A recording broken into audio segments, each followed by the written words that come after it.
रामायण आपली संस्कृती, आपले संस्कार. रामायण आपला पवित्र ग्रंथ.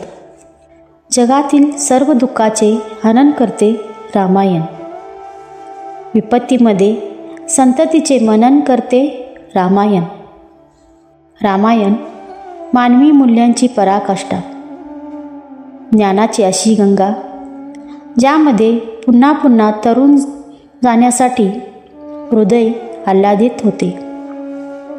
रामायणाची दिव्यधारा अशीच अखंड वाहू दे, याचे अमृतपान आम्ही सदैव असेच करत राहू.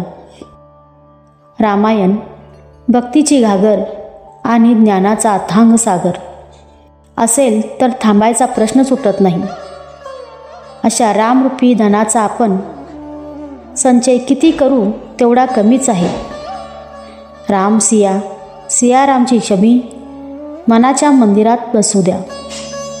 असो कोणीही, असो कोणतीही परिस्थिती, या आस्थाची ज्योत तेवत ठेवूया. ही गाथा आहे खरोखरच अनोखी. वर्तमानमध्ये राहून उज्ज्वल भवितव्यासाठी केवळ रामायणच आपल्याला उद्धारू शकते. श्रीराम म्हणजे राष्ट्राची संपत्ती आहे. श्रीराम म्हणजे राष्ट्राचे प्राण. श्रीराम म्हणजे राष्ट्राचे अस्तित्व. श्रीराम म्हणजे भारताचे नवनिर्माण. असे श्रीराम म्हणजे जो आनंद सिंधू सुखरासी, जो आनंद सिंधू सुखरासी, सिकरते त्रिलोक सुपासी. जो सुखधाम राम असनामा, जो सुखधाम राम असनामा, अखिल लोकदायक विश्रामा. असे रामायण सादर करण्यासाठी येत आहेत नारीशक्ती महिला मंडळ शिरगुप्पी. रामायण ही नाटिका सर्वप्रथम 26 जानेवारी 2024ला आरवडे येथील श्री राधागोपाल या मंदिरामध्ये सादर करण्यात आली. आणि आमचे अहोभाग्य की दुसरा प्रयोग नारीशक्ती महिला मंडळ आपल्यापुढे सादर करीत आहेत. यासाठी आम्हाला पंढरपूर इस्कॉन मंदिरचे विठ्ठलभक्त प्रभूजी, तसेच मंगळवेढ्याचे वनमाली पंडित प्रभूजी व त्यांची पूर्ण टीम यांचे सहकार्य लाभले आहे. धन्यवाद विठ्ठलभक्त प्रभूजींचे व धन्यवाद मंगळवेढा टीम, तसेच धन्यवाद वनमाली पंडित प्रभूजींचे. वनमाली पंडित प्रभूजी हे एक स्वतः डॉक्टर आहेत, तरी त्यांनी स्वतःला पूर्णपणे अध्यात्मामध्ये वाहून घेतले आहे. ते एक इस्कॉन भक्त आहेत. खूप खूप धन्यवाद वनमाली पंडित प्रभूजींचे, कारण त्यांच्या मार्गदर्शनामुळेच आम्हाला ही नाटिका सादर करण्यासाठी शक्य झाले आहे. तर चला पाहूया रामायण ही नाटिका.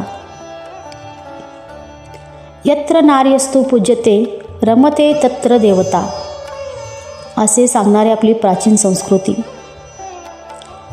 प्राचीन काळापासूनच नारीला पूज्य मानले गेले आहे. भगवान श्रीरामांच्या आधी माता सीताला व भगवान श्रीकृष्णांच्या आधी राधाराणीला आपण आठवतो.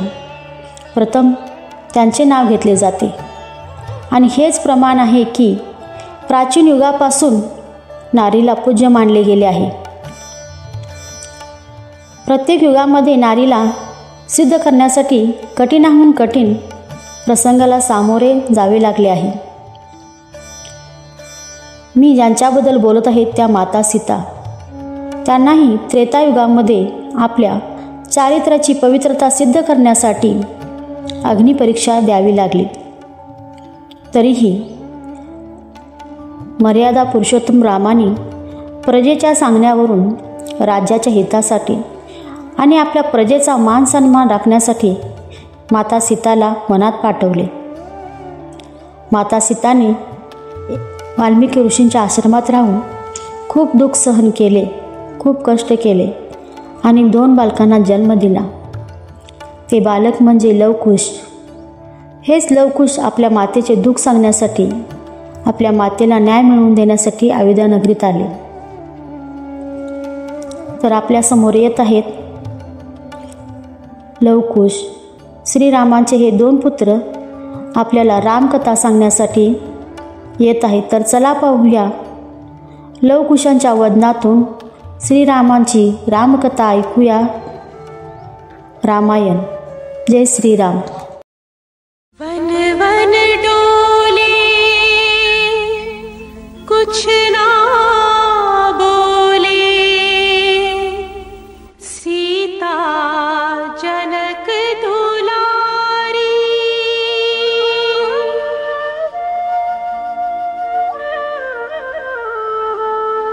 फूल से कोमल मन पर सहती,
ये रामायण है पुण्य कथा श्री राम की।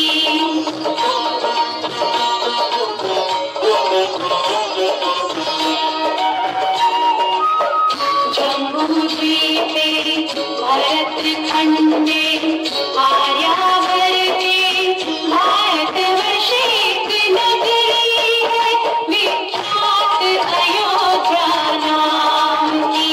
यही जन्मभूमि है परम पूज्य श्री राम की। हम कथा सुनाते राम सकल गुण धाम की। ये रामायण है पुण्य कथा श्री राम की।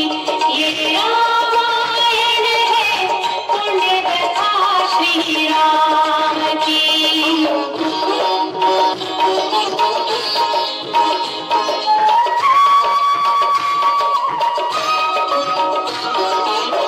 रघुकुल के राजा धर्मात्मा चक्रवर्ती दशरथ पुण्यात्मा।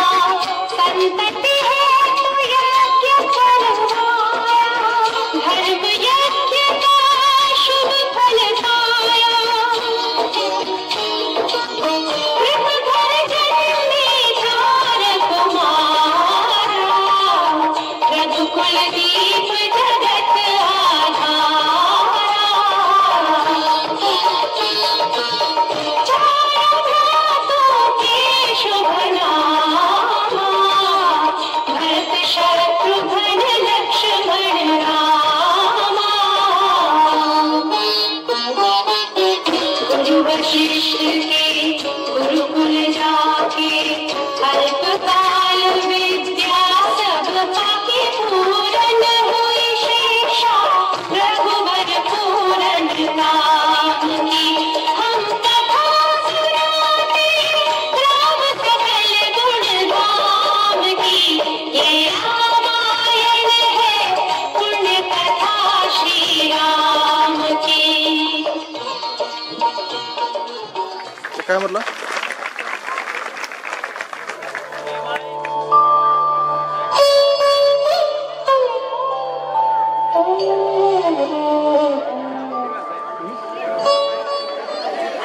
परम पूज्य गुरु वशिष्ठ आणि उपस्थित सज्जन हो, मी राजा इक्ष्वाकूचा वंशज राजा दशरथ आजपर्यंत मी आपल्या पूर्वजांप्रमाणे प्रजेला स्वतःची संतान मानून सतत जनकल्याणाचा विचार करत राज्यकारभार चालवत आलो आहे.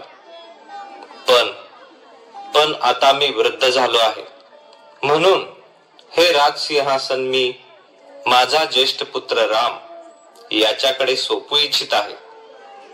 तरी या शुभ कार्यासाठी मी आपल्या सर्वांची अनुमती मागत आहे. वा महाराज, आपण तर अगदी आमच्या मनातील गोष्ट बोलत आहात. हो महाराज, सर्व प्रजेची देखील हीच इच्छा आहे. महाराज, आपल्या प्रस्तावात आमचे पूर्ण अनुमोदन आहे. हे गुरु वशिष्ठ, आपले काय मत आहे? महाराज, हा पवित्र असा चैत्र मास सुरू आहे आणि उद्या अतिशय मंगल असे पुष्य नक्षत्र आहे. तेव्हा उद्याच राम राज्याभिषेक करण्यासाठी मंगल योग आहे. ठीक आहे, तुमच्या सर्वांची अनुमती असेल तर हे महामंत्री सुमंत्र, आज नव्हे आतापासूनच राम राज्याभिषेकाची तयारी सुरू करा. या शुभ कार्यामध्ये कोणत्याही प्रकारची उणीव भासणार नाही याची पूर्ण दक्षता घ्या. जशी आपली आज्ञा महाराज. अयोध्या नरेश महाराज दशरथ की जय. अयोध्या नरेश महाराज दशरथ की जय.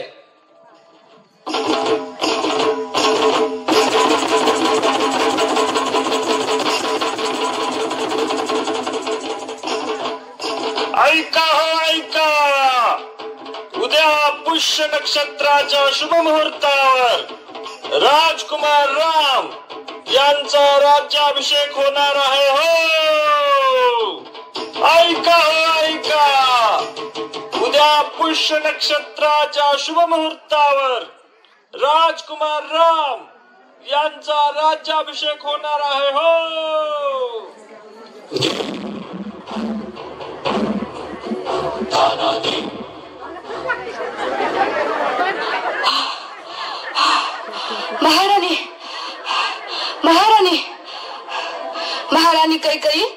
अगं हो हो मंथरा, काय झालं?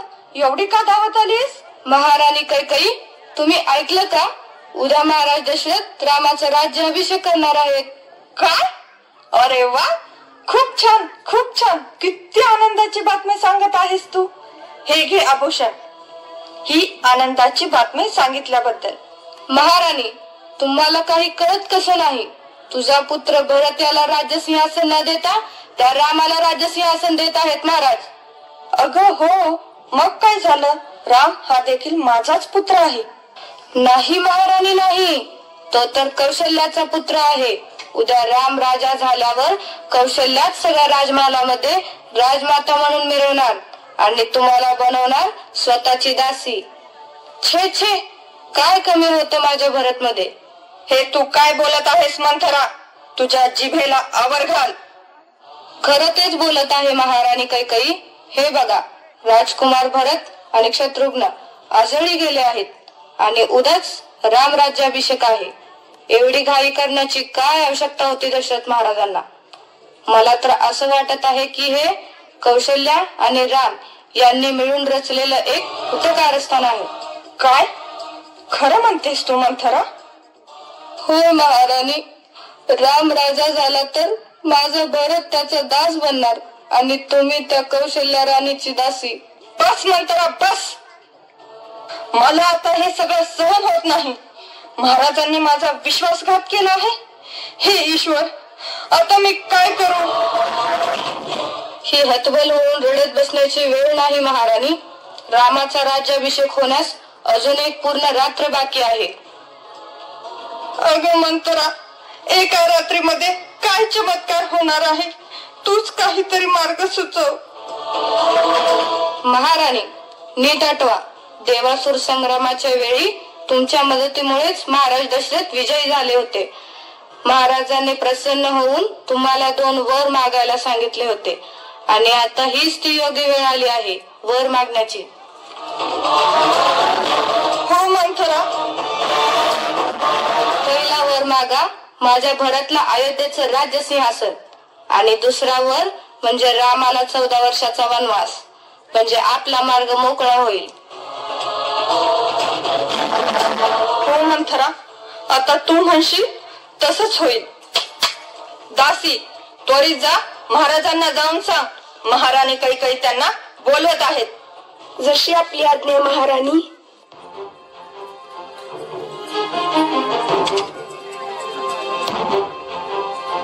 हे प्रिय कैकई, तू मला बोलवलंस? हो महाराज. हे कैकई, काय झालं आहे तुला? तू अशी कोप भावनात का आली आहेस आणि तुझ्या वाणीत एवढा कठोरपणा का आला आहे? हो महाराज, मी खूप उदास आहे. अगं, उदास होण्यास काय झाले तुला? तुला काही हवे आहे का? सांग, आज तू जे मागशील ते मी तुला देण्यास तयार आहे. असं?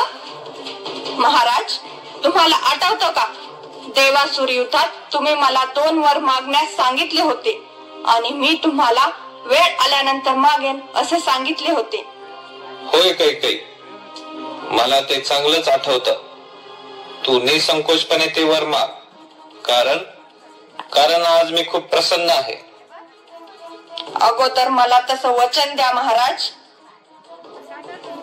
अगं कैकई, तू अजिबात चिंता करू नकोस. रघुकुळाची ही रीत आहे. दिलेल्या वचनाचे पालन करण्यासाठी प्राण गेले तरी चालेल, पण वचन मोडले जाणार नाही. तर मग ठीक आहे, लक्षपूर्वक ऐका. पहिला वर, माझा पुत्र भरत याला अयोध्येचा राजा बनवा, आणि दुसरा रामाला 14 वर्षाचा वनवास.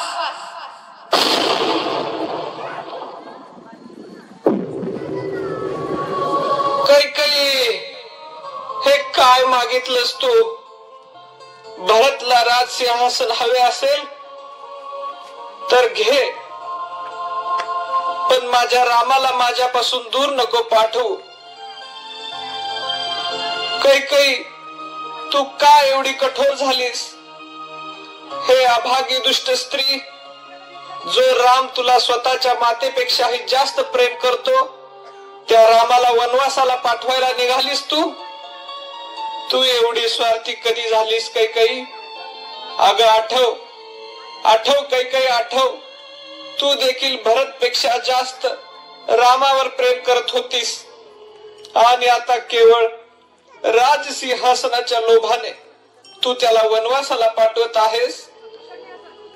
हे निर्दयी स्त्री, तुला लाज कशी नाही वाटत? लाज तर तुम्हाला वाटली पाहिजे महाराज. माझा पुत्र भरत अजोळी गेला असताना त्याच्या पाठीमागे तुम्ही रामाला राज्य देण्याचे कारस्थान रचत आहात. धिक्कार असो असल्या राजाचा. अगं दुष्ट कैकेयी, असं कठोर नको वागूस. माझ्या रामाला माझ्यापासून दूर वनात नको पाठवूस. राम राम राम गेला राम, टाकून गेला राम, मला टाकून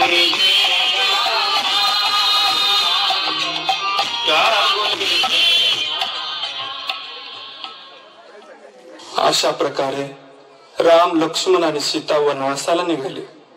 त्यांच्या विवाहात महाराज दशरथाने आपले प्राण त्यागले. त्यानंतर आजोळी असलेल्या भरत आणि शत्रुघ्नाला ही बातमी कळताच ते अयोध्येला पोहोचले आणि त्यांना आपल्या मातेच्या कृत्याची घृणा आली आणि राजकुमार भरत यांनी आपली माता कैकेयीचा त्याग केला. इकडे राम, लक्ष्मण आणि सीता वनवासात मार्गक्रमण करत असताना एके दिवशी गंगा किनारी पोहोचले. हे केवळ मी दशरथ पुत्र राम, ही माझी पत्नी सीता आणि हा माझा प्रिय भाऊ लक्ष्मण आहे. कृपया तुम्ही आम्हाला नदी तट पार करून जाण्यास सहाय्यता कराल का? अहो भाग्य, माझे जीवन आज धन्य झाले. साक्षात भगवान श्रीराम, लक्ष्मण आणि माता सीता माझ्या समोर उपस्थित झाले आहेत. हे प्रभू, मी आपली काय सेवा करू? हे केवळ आम्हाला गंगा नदी पार करायची आहे. कृपया तुझी नाव किनाऱ्यावर घे. नाही देवा नाही, असं मी तुम्हाला माझ्या नावेत चढवू देणार नाही. मी तुमच्या चरणाची खूप कीर्ती ऐकली आहे. मी तर ऐकलं आहे की या चरणाच्या धुळीने एका दगडाची सुंदर अशी स्त्री झाली होती. हा, हे चरण धूळ घेऊन तुम्ही जर माझ्या नावेत बसलात तर माझ्या नावेच काय होणार? नाही देवा नाही. जर माझी नावच सुंदर स्त्री झाली तर घरचीला काय सांगू? आपलं तर ठरलंय बुवा. आपण अगोदर तुमचे चरण गंगाजल मध्ये रगडून धुणार, मग ते पाणी पिणार. मला काय जादू टोना होतो का ते बघणार आणि मगच तुम्हाला माझ्या नावेत बसवणार. बघा तुम्हाला जमतंय का? परंतु अरे केवळ मी तर एक साधारण मनुष्य आहे. परंतु काय नाही देवा. पटत असेल तर बोला. ठीक आहे, जशी तुझी इच्छा.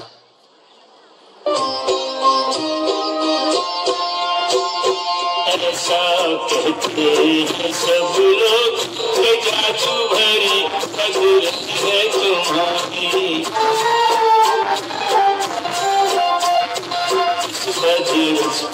स्पर्श हुआ तो मनुष्य बनी सुंदर नारी. मेरे पास है बस एक नैया, मेरे पास है बस एक नैया, सारे कुटुंब की पालनहारी. नाव बनी यदि नार तो आएगा निर्धन पे संकट भारी. एक नारी का कठिन है पार, कैसे पालूंगा दो नारी. केवट प्रभु के नाम का कारण ही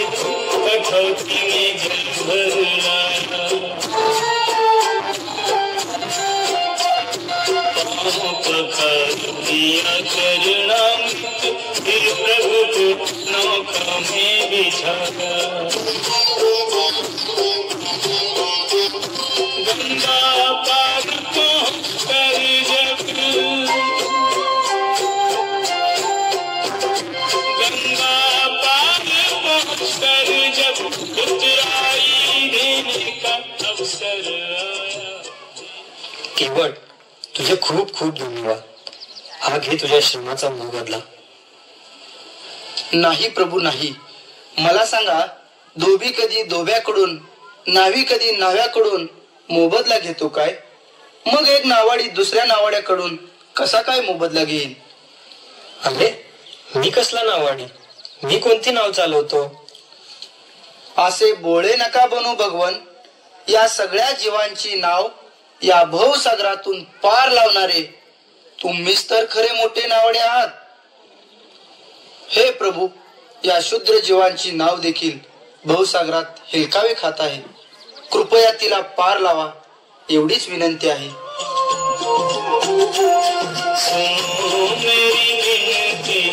राम सरकार, राम सरकार, सिया सरकार, नाई धोबी थी मरके और नुहार सुनार, हर एक दूजे से मजूरी जिनका एक व्यापार. भगवान श्रीराम, लक्ष्मण आणि माता सीता गंगा पार करून गेल्यानंतर भारद्वाज ऋषींना भेटले. त्यांच्या उपदेशानुसार भगवान राम चित्रकूट मध्ये निवास करू लागले.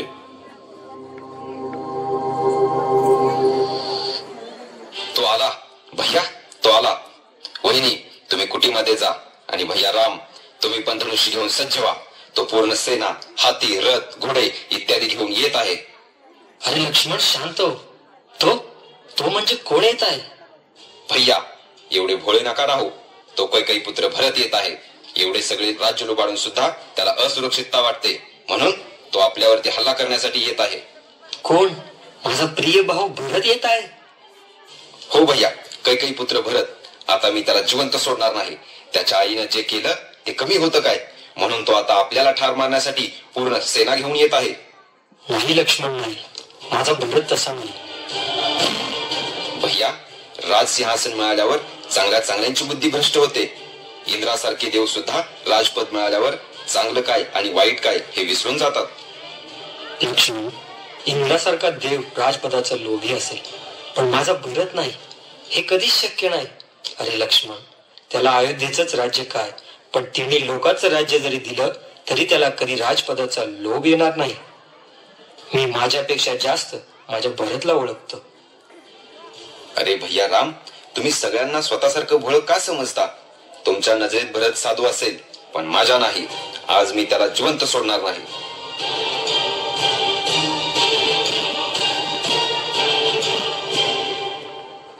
भैया, भैया राम. माझा प्रिय भाऊ भरत. अयोध्येमध्ये सर्व काही कुशल मंगल तर आहे ना? पिताजी कसे आहेत? माझ्या सर्व माता सुखी आहेत ना? भैया, पिताजी आपल्या सगळ्यांना सोडून परलोकवासी झाले. काय? पिताश्री आपल्या सर्वांना सोडून गेले? पिताश्री, पिताश्री.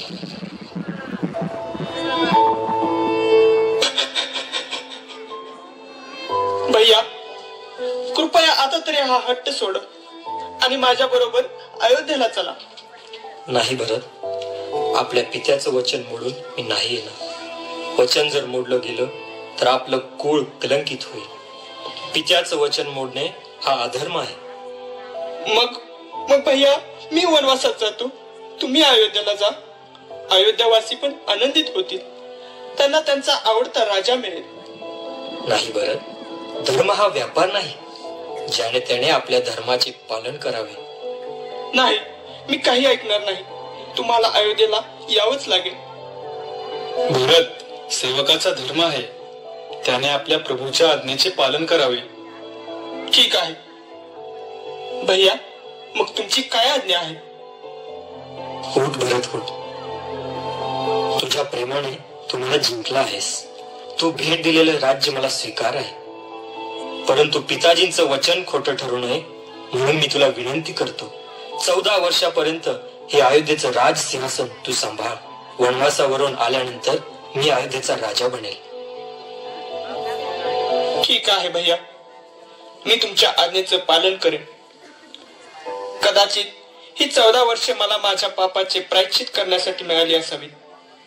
पण एक लक्षात ठेवा भैया, जर तुम्हाला परत अयोध्येत येण्यासाठी एका दिवसाचा देखील विलंब झाला तर तुम्हाला हा भरत जिवंत दिसणार नाही. भरत, धन्य आहे हे रघुकुळ, जिथे एकमेकांवर जीवापाड प्रेम करणारे भावंड आहेत. भैया, मला तुमच्या चरण पादुका द्याल का? अरे चरण पादुका कशाला? जेव्हा तुम्ही अयोध्येत नसाल तेव्हा सिंहासनावर कोण बसणार? मी या चरण पादुकांनाच राज सिंहासनावर सीता राम म्हणून विराजमान करेन आणि त्यांची आज्ञा घेऊनच अयोध्येचा राजकारभार पाहिन. धन्य आहेस तू कुमार भरत, धन्य आहेस कुमार भरत.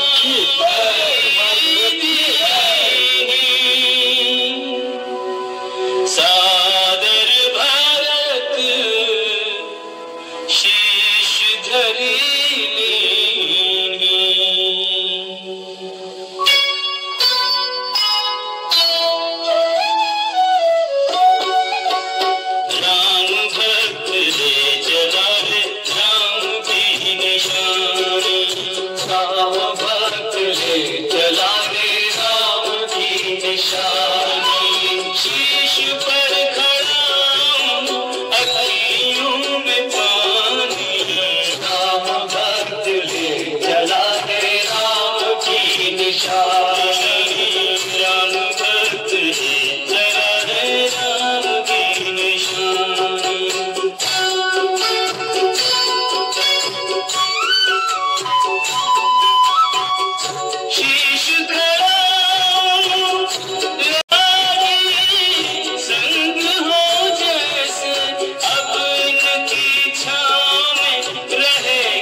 भरत भेटीनंतर प्रभू रामचंद्र, माता सीता आणि लक्ष्मण पंचवटीकडे प्रस्थान करतात.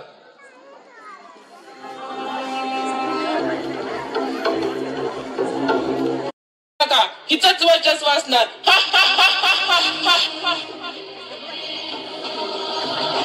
हे काय, या जंगलात एवढा सुंदर युवक मानव कोठून आला आणि त्याच्या जवळ बसलेली ही भाग्यवान स्त्री कोण आहे? हा युवक माझ्याशी लग्न करेल का? खरंच किती सुंदर आहे हा. हे सुंदर पुरुषा, मला सांगशील का तू कोण आहेस आणि साधूच्या वेशात तू या जंगलामध्ये का आला आहेस? हे माते, मी दशरथ पुत्र राम आहे आणि ही माझी पत्नी सीता आहे. तुझा परिचय काय? हे राम, मी राजकुमारी शूर्पणखा, महापराक्रमी परमप्रतापी लंकाधीश रावणाची प्रिय बहीण. प्रसन्नता वाटली आपल्याला भेटून, पण आपण काय अपेक्षा घेऊन माझ्याकडे आला आहात? हे राम, तुमचे सौंदर्य पाहून मी तुमच्याकडे आकर्षित झाले आहे. माझे मन आणि हृदय प्रेमाने व्याकुळ झाले आहे. मी तुमच्या प्रती आसक्त झाले आहे. माझी इच्छा आहे की आपण माझा पत्नी म्हणून स्वीकार करावा. हे पुत्रे, मी विवाहित आहे. ही माझी सौभाग्यवती सीता आहे. मी एक पत्नीचा व्रत घेतला आहे. काय ठेवला आहे या शूद्र मानव स्त्रीमध्ये? हिला तर मी आत्ताच खाऊन टाकेल. या शूद्र स्त्रीचा परित्याग कर. तुझ्यासारख्या सुंदर पराक्रमी पुरुषाला ती शोभणारी नाही. आपण दोघं विवाह करू आणि स्वच्छंदपणे या पंचवटी वनाचा आनंद घेऊ. वहिनी, हे बघा, मी जंगलातून वाळलेली लाकडं आणि काही फळं आणली आहेत. हा कोण आहे तुझ्यासारखा सुंदर पुरुष? हा माझा लहान भाऊ लक्ष्मण आहे आणि तो यावेळी पत्नी सोबती नाही आणि त्याचं एक पत्नी व्रत देखील नाही. तेव्हा मला वाटतं तू त्याच्यासोबत विवाह करावा. हे सुंदर वीर पुरुष, खरोखर तू तुझ्या भावापेक्षा अधिक सुंदर आणि पराक्रमी दिसतो. तू आतापर्यंत माझ्या भैयाकडे याचना करत होतीस आणि आता माझ्याकडे याचना करतेस. हे बघ, मी तर भैया राम यांचा सेवक आहे. माझ्याशी लग्न करून तू एक दासीच बनून राहशील. माझा विचार आहे, तू भैया राम सोबत विवाह करून त्यांची राणी बनून राहा. तेव्हा जा आणि भैया राम यांच्याकडे याचना कर. मी इथे याचना करण्यासाठी आले नाही. या सगळ्या वादाचं मूळ ही तुच्छ स्त्री सीता आहे. मी हिलाच ठार मारते. लक्ष्मण, हिला उचित असा दंड दे. वाचवा वाचवा. माझं नाक, माझं नाक. तुम्हाला सोडणार नाही. तुम्हाला या कृत्यासाठी मृत्यूदंडच दिला जाईल. माझा भाऊ रावण तुम्हाला जिवंत सोडणार नाही. या पंचवटीमध्येच तुम्हा सर्वांची चिता रचली जाईल.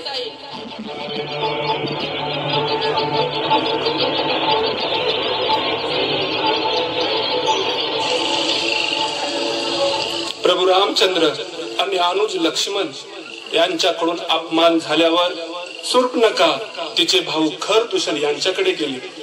तिची अवस्था पाहून खरदूषण 14,000 सैनिकांना घेऊन राम लक्ष्मण सोबत युद्ध करण्यास गेले.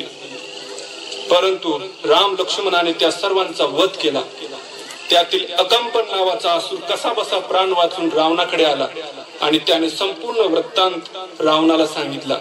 त्याच वेळी शूर्पणखा देखील आपला भाऊ रावणाकडे दाद मागण्यास आली.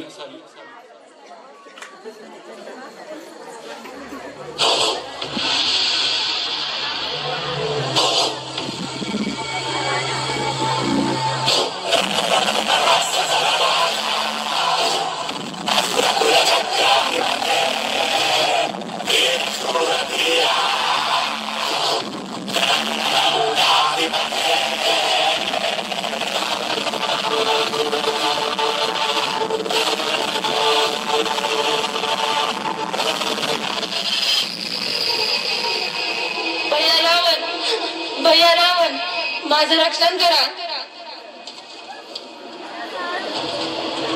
शूर्पणखा, प्रिय बहीण, काय झालं तुला? तुझ्या नाकाला काय झालं? तुझी ही अवस्था कोणी केली? भैया, माझ्या नाकावर तलवारीने आघात झाला आहे. काय? तलवारीने? कोणाची एवढी हिंमत झाली रावणाच्या बहिणीवर तलवार चालवण्याची? भैया, जंगलात 2 साधू युवा पुरुष आले आहेत. त्यांच्या सोबत एक अतिसुंदर स्त्री देखील आहे. तिला पाहून मला वाटले एवढी सुंदर स्त्री केवळ माझा प्रिय बंधू रावणाचीच पत्नी असावी. म्हणून केवळ तुमच्यासाठीच मी तिचे अपहरण करत असताना त्या 2 पुरुषांनी माझ्यावर हल्ला केला आणि माझे नाक कापले.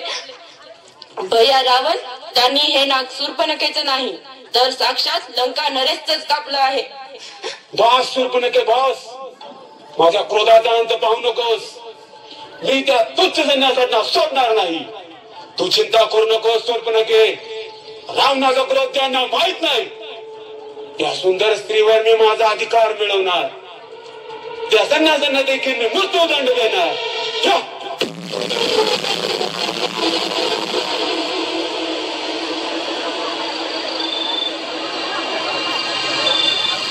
आर्य, ते बघा ते हरिण. आर्य, इतकं सुंदर हरिण मी कधीच पाहिलं नाही. त्याची अंगकांती किती सोनेरी आहे. कृपया मला ते हवं आहे. काहीही करा, पण मला ते आणून द्या. हो हो सीते, मी तुझा हा हट्ट अवश्य पूर्ण करेल. लक्ष्मण, मी ते हरिण घेऊन येतो. तू कोणत्याही परिस्थितीत सीतेला एकटं सोडू नकोस. या जंगलात अनेक राक्षस आणि हिंस्र प्राणी आहेत. सीतेचं रक्षण कर. भैया राम, मला विश्वास बसत नाही. असं निसर्गाच्या विरुद्ध अंगकांती असणारं एवढं सुंदर हरिण असूच शकत नाही. ही असुरांची मायाच असावी. मला वाटतं वहिनींचा हट्ट आपल्याला कोणत्या तरी संकटात नेईल. खरदूषणाच्या वेळी अनेक राक्षस असंच रूप धारण करून आले होते. तुमच्या लक्षात आहे ना? नाही लक्ष्मण, मोठमोठे विद्वान सुद्धा निसर्गाचे संपूर्ण ज्ञान नाही समजू शकले. आणि जर का तो असुर असेल तर तो नक्कीच माझ्या हातून मारला जाईल. तू तुझ्या वहिनींचं रक्षण कर. मी लगेच जाऊन येतो. तू चिंता करू नको.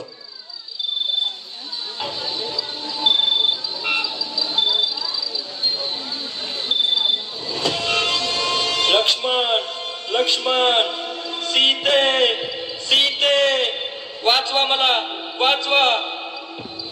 भैया लक्ष्मण, तुम्ही ऐकलं? आर्य संकटात आहेत. कृपया त्यांना तुमच्या मदतीची गरज आहे. त्वरित जा आणि त्यांची मदत करा. ही काहीतरी माया आहे. भैयाराम कधीच संकटात असू शकत नाही. त्यांनी मला तुमचं रक्षण करण्याची आज्ञा दिली आहे, ती मी मोडू शकत नाही. लक्ष्मण, तू एवढा भित्रा कधीपासून झालास? तुझा भाऊ तिकडे संकटात आहे आणि तू इथे बसून कसलं माझं रक्षण करतोस? अरे, जिचे प्राण स्वरूप पती संकटात आहेत अशा मृत शरीराचे रक्षण करण्यात काय धन्यता मानतोस? नाही तर ते धनुष्यबाण दे मला. एका क्षत्रिय स्त्रीला पतीचे रक्षण करणे चांगलेच माहित असते. वहिनी, मला समजत नाही कोणत्या दुर्भाग्यामुळे तुम्हाला अशी बुद्धी सुचत आहे. आज पहिल्यांदाच लक्ष्मण प्रभू रामचंद्रांची आज्ञा मोडत आहे. ठीक आहे, मी जातो, परंतु माझ्या गुरूंच्या कृपेने प्रदान झालेल्या विद्येच्या आधारे मी एक रेषा आखत आहे. कृपया कोणत्याही परिस्थितीमध्ये त्या रेषेच्या बाहेर येऊ नका.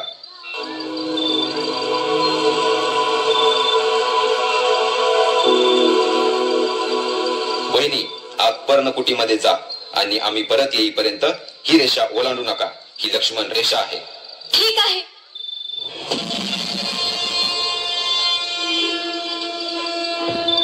भिक्षाम देही, भिक्षाम देही. हे साध्वी स्त्री, मी आत्ताच तीर्थयात्रेवरून आलो आहे. मी खूप थकलो आहे, भुकेने व्याकुळ झालो आहे. कृपया मला भोजन दे. हो, अवश्य मुनिवर, मी तुमच्या भोजनाची व्यवस्था करते. ठीक आहे. मुनिवर, हे घ्या. मी तिकडे येऊ शकत नाही. माझे दीर लक्ष्मण यांनी माझ्या सुरक्षेसाठी येथे रेषा ओढली आहे. कृपया तुम्हालाच इकडे येण्याचे कष्ट घ्यावे लागतील. हे स्त्री, तू माझा तिरस्कार करतेस? मी उठू शकत नाही. मी खूप थकलो आहे. तू मला एखाद्या शूद्राप्रमाणे वागणूक देत आहेस. मला माहित आहे तुझ्या पतीचे प्राण संकटात आहे. तू मला क्रोधित करू नकोस, नाहीतर मी तुला श्राप देईन. नाही मुनिवर, नाही. थांबा, मी तिकडे.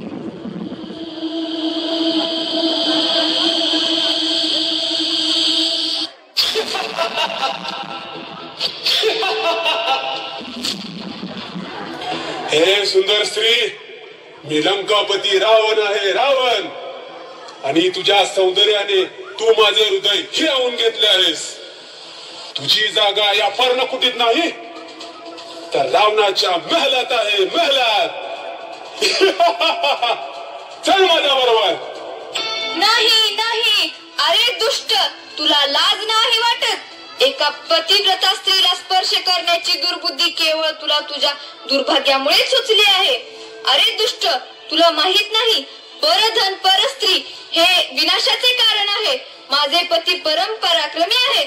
एका बाणामध्ये ते तुझा वध करतील. काय पराक्रमी? या स्त्री लोकांमध्ये कोणीही असा शक्तिशाली नाही जो या लंका नरेश रावणाचा वध करू शकेल. वाचवा हे रघुनंदन, वाचवा हे रघुवीर, हे आर्य, हे लक्ष्मण, वाचवा.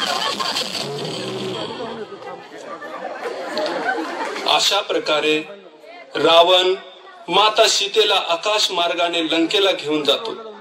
मार्गामध्ये पक्षीराज जटायू त्याचा विरोध करतो, पण वृद्ध अवस्थेमुळे ते रावणाकडून पराजित होतात. जेव्हा राम आणि लक्ष्मण सीतेचा शोध घेत असतात तेव्हा हेच जटायू श्रीरामांना सांगतात की रावण माता सीतेचे अपहरण करून दक्षिण दिशेला घेऊन गेला आहे. पुढे जाऊन परमभक्त शबरीद्वारे श्रीरामांना माहिती मिळते की सीतेचा शोध घेण्यासाठी वानरराज सुग्रीव त्यांना अवश्य मदत करेल. म्हणून राम आणि लक्ष्मण वानरराज सुग्रीवाचे निवासस्थान असणाऱ्या ऋष्यमुख पर्वताकडे मार्गक्रमण करत असतात. तेव्हा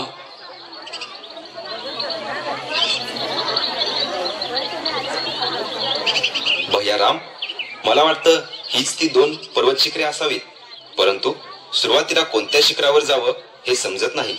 पुढचा मार्ग खूप दुर्गम दिसत आहे. ते बघ लक्ष्मण, समोरून एक सज्जन पंडित येत आहेत. आपण त्यांनाच विचारू. भैया, मला तर हा मायावी दिसतोय. जरा संभाळून याच्याशी संवाद करा. लक्ष्मण, वनात आल्यापासून तू खूप शंकाखोर झाला आहेस. हो भैया, काही अनुभवच असे येत आहेत. प्रणाम पंडित महाराज. कल्याण नमस्तू, कल्याण नमस्तू. हे ऋषिगण, आपण कोण आहात? या दुर्गम मार्गावर अनेक वर्ष झाले कोणीच आले नाहीत. आपले प्रयोजन काय आहे? आपण कोठे चालला आहात? आम्ही वानरराज सुग्रीवांच्या शोधात आलो आहोत. आम्ही त्यांना भेटण्यासाठी त्यांच्या निवासस्थानी चाललो आहोत. किम प्रयोजनम? आपला परिचय काय? अरे पंडित महाराज, आम्ही तुम्हाला माहिती विचारत आहोत आणि उलट तूच आम्हाला प्रश्न विचारत आहेस. आणि तसेही आम्ही इथपर्यंत पोहोचलोत म्हणजे आम्ही पुढचा मार्ग पण शोधू. आम्हाला गरज नाही तुझी आणि या तुझ्या प्रश्नांची. अरे, आपण तर क्रोधित झालात. मी तर असे ऋषी आज पहिल्यांदाच बघतोय. एक आहे रागीट आणि एक आहे शांत, धीर गंभीर. मी पण पहिल्यांदाच असा पंडित बघत आहे जो शरीराने अतिशय धष्टपुष्ट आणि बलवान दिसत आहे. हे पंडित महाराज, मी दशरथ पुत्र राम आहे आणि हा माझा प्रिय बंधू लक्ष्मण आहे. आम्ही महाबली सुग्रीवशी मित्रता करण्यासाठी आलो आहोत. काय? दशरथ पुत्र राम, माझे आराध्य? हे स्वामी, संपूर्ण चराचराची माहिती असणारे असे ब्रह्मांड नायक, तुम्ही या दासाला ओळखले नाही? हे स्वामी, मी केसरी नंदन हनुमान, आपला नित्य सेवक. हनुमान, प्रिय हनुमान.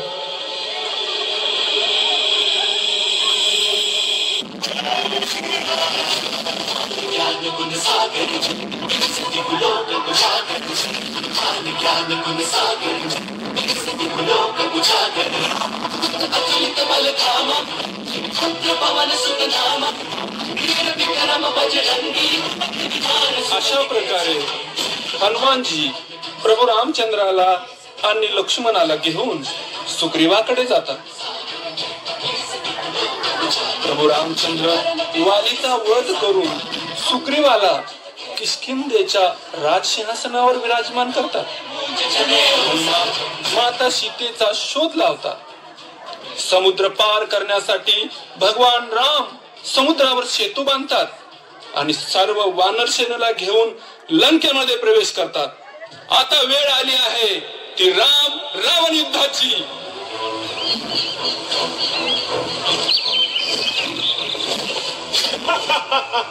अरे मूर्ख वानरांनो, कुठे आहे तो वनवासी राम? मी ऐकलं आहे त्याला युद्ध करण्याची खूप आतुरता झाली आहे. आज त्याची आकांक्षा मी कायमची संपवणार आहे. हे महाबली रावण, तू खरोखरच परम शक्तिशाली आहे. परंतु किती खेदजन्य गोष्ट आहे की तू या शक्तीचा उपयोग अधर्मासाठी केलास आणि या दुर्दशेला पोचलास. अरे मूर्ख मनुष्य, कोणाच्या लंकेत त्रिभुवनाचा स्वामी असणाऱ्या रावणामध्ये तुला दुर्दशा दिसते? तू तुझ्या मायेद्वारे वानरांना मूर्ख बनवू शकतो, पण या लंकापती रावणला नाही, लंकापती रावणला. अरे पापी, तुझा अंत जवळ आला आहे म्हणून तू मोठ्याने ओरडत आहेस. तरी देखील मी दशरथ पुत्र राम तुला शेवटची संधी देतो. या क्षणाला देखील तू मला शरण ये आणि माझी पत्नी सीता हिला परत कर. मी तुझे सर्व अपराध माफ करेन. अरे संन्यासी, मी तर ऐकलं होतं रघुकुळातील राजे खूप पराक्रमी होते, परंतु तू तर मला ज्ञान देणारा पुरोहित दिसत आहे. पुरोहित, तू खांद्यावरील धनुष्य उचल आणि युद्धाला तयार हो. सावधान सावधान रावण, सावधान. जय श्रीराम, जय श्रीराम.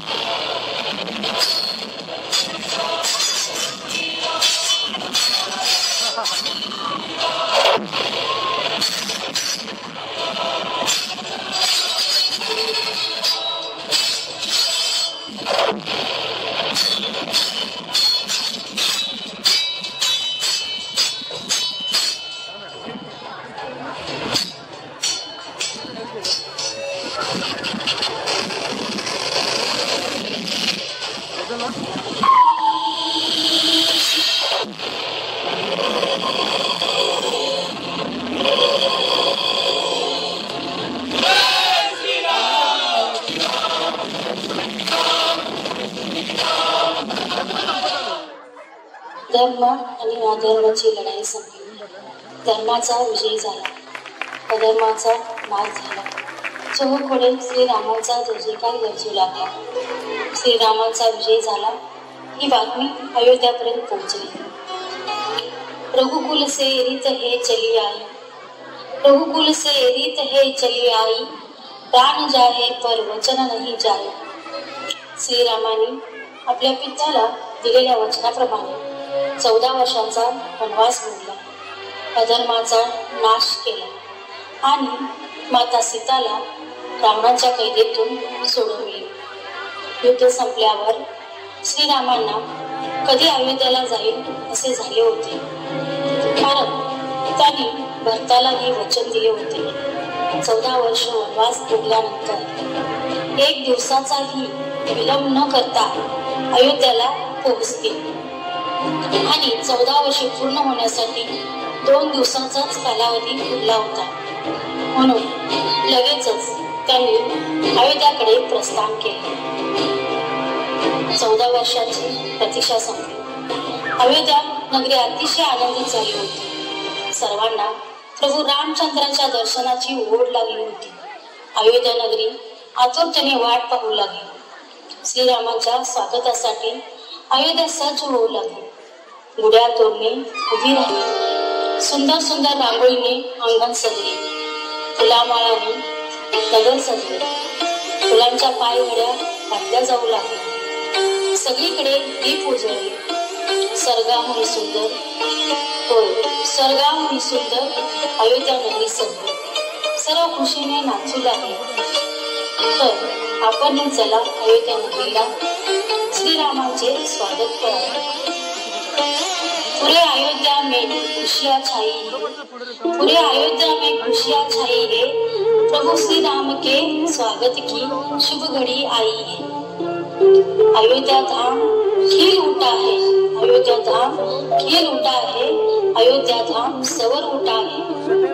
राम की अयोध्या, राम की अयोध्या प्रभु राम से पूरी हो गई.